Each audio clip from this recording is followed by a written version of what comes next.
Hello বন্ধুরা, welcome back to my channel Payel Mondal. কেমন আছো তোমরা? আশা করি ভালো আছো।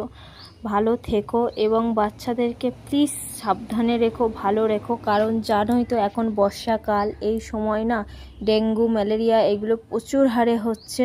তার প্রমাণ একমাত্র আমার ছেলে। তার এই 9 দিন জ্বরে ভুগে আজ তার রিপোর্ট বার হয়েছে, তার ডেঙ্গু হয়েছে।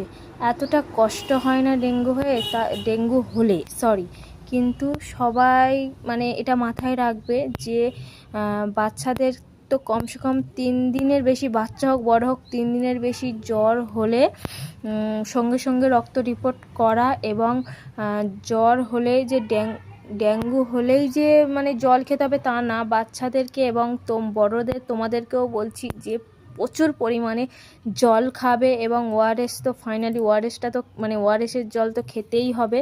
হ্যাঁ, তার কারণে তাও কিছু মানে রোগ মুখ হয়, নির্মূল হয়।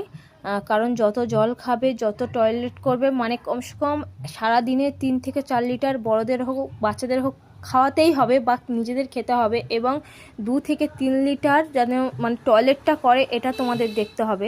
2 লিটার টয়লেট করলেও তাই